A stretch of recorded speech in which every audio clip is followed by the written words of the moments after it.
लग्नाचा सीन आठवतोय मालिकेतला? चालूच होता.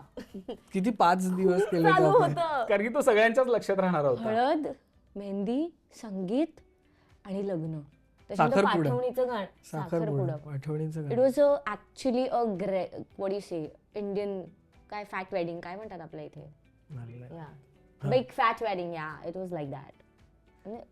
पेल के चालूच होतं 5 म्हणजे. का 6 दिवस आम्ही काय त्यातले महत्वाच्या गमती जमती आठवतात लग्नाच्या शूटिंग मधल्या? कारण की ते लग्न वैदेही आणि मानसचं लग्न तेव्हा It was a high point, branding yeah. पण तसंच Yeah. केलं गेलं होतं संगीत त्या लग्नात. संगीतचा जो पॅच होता ना अख्खा, त्याच्यामध्ये सगळ्यांचे डान्स होते, ते आम्ही भयानक एन्जॉय केले. म्हणजे ते जे आम्ही, तू जर का बघशील ना जाऊन, आमचे जे काही लाफ्टरचे शॉर्ट्स आहेत ते आम्ही अरे म्हणजे मेलो होतो आम्ही बघून. सगळे धमाल करत होते. आणि अरे प्रॉपर लग्नासारखं होतं, कारण आधी रिहर्सल, संगीतच्या रिहर्सल आणि हे सगळं, it is so much fun. म्हणजे फक्त एक मला एक जी खूप छान मेमरी आहे, जो माझ्या व्हिडिओ माझ्याकडे अजून आहे, ते पाठवणीचं गाणं केलं होतं सरांनी. So it was a too त्या गुड. पाठवणीच्या पण गाण्याचा काहीतरी किस्सा आहे आय गेस. ते पाठवणीचं गाणं कसं आलं मालिकेत वगैरे त्याचं पण एक काहीतरी आहे. तर तुम्हाला माहिती आहे ते गाणं कसं आलं होतं त्या मालिकेत? नाही, ते नाही कारण की माहिती ते गाणं मला. पण खूप फक्त viral एवढंच झालं आठवतंय की ते बहुतेक खूप लास्ट मुमेंट ठरलं होतं. कारण की जेव्हा केव्हा सरांनी आपल्याला पूर्ण सिक्वेन्स सांगितलं असेल तेव्हा हे सांगितलंच नव्हतं. आणि ते नव्हतंच बहुतेक तेव्हा प्लॅन्ड. ते अचानक ते मंदार सरांना म्युझिकचा खूप मोठा किडा आहे, खूपच भारी आहे. त्याच्यामुळे ते करता करता त्यांना आलं असेल की भाई इकडे एक गाणं पाहिजे, आणि मग ते आणि तेव्हा हेमांगीताई पण होती आणि हा पण होता अभिजित दादा पण होता.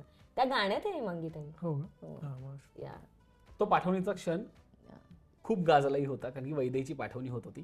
तू त्या क्षणाविषयी बोलत होतीस मगाशी, कसं होतं तेव्हा? मला असं वाटतं की इट वॉज मोर इमोशनल, कारण वैदेहीला आई नव्हती त्या कॅरेक्टरला, आणि बाबा, निलय भाऊ आणि जे जयंत सर म्हणजे जे आमच्या घरी असतात एक हेल्पर असे, तर ते तिघं मिळून तिची त्यांचं काय नाव पाठवणी होतं? करतात. विंदा आजोबा. विंदा आजोबा. तर ते मिळून सगळे तिची पाठवणी करतात. तर मला असं वाटतं it is all the more emotional. आणि मला असं वाटतं की पाठवणी म्हणजे मी तोपर्यंत माझं लग्न झालं नव्हतं, पण ही इमोशनलच गोष्ट आहे. तर मी म्हटलं ना की that holds a very special memory, कारण बिकॉज ऑफ द सॉन्ग. कारण ते गाणं इतकं सुंदर आहे, ऋषिदानेच शूट केलं होतं. तर ते खूपच ओव्हरऑलच ते खूपच it was a very nice memory. आणि सर ना खूप वन शॉट्स घेतात. तर मला असं वाटतं की त्या शूटिंगच्या ह्याच्यामध्ये तुम्हाला ॲक्च्युली तो इमोशन जगता येतं. Correct. Because there not of की हा एक वाक्य बोललं कट केलं, असं आम्ही कधीच नाही शूट केलं. मला आठवतंय, तुला आठवतंय का सांग?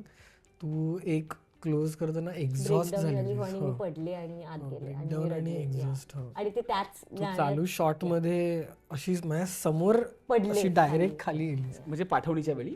लग्नाचंच होतं ते. करेक्ट. पाठवणीच. तू, मी आणि आय गेस दीपक सर, आपला 3 शॉट होता.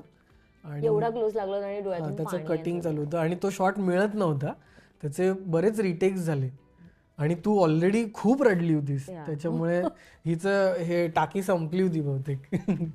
आणि प्लस ऑब्व्हियसली दमली पण असशील. आपण सगळेच कंटिन्युअस, कारण की ते आपण म्हणजे 4थ्या-5व्या दिवशी चक्कर येऊन पडली होती? चक्कर येऊन नाही, कट झाल्यावर पडले. कट झाल्यानंतर ही खरी खूप रडायला लागली आणि बसलीच खाली. मग जरा शूटिंग भरून आलं तिला. जरा एक ब्रेक झाला. म्हणजे मला असं कळत होतं हिच्या आधी जे काय रिटेक्स होत होते तिकडे की जाणार आहे.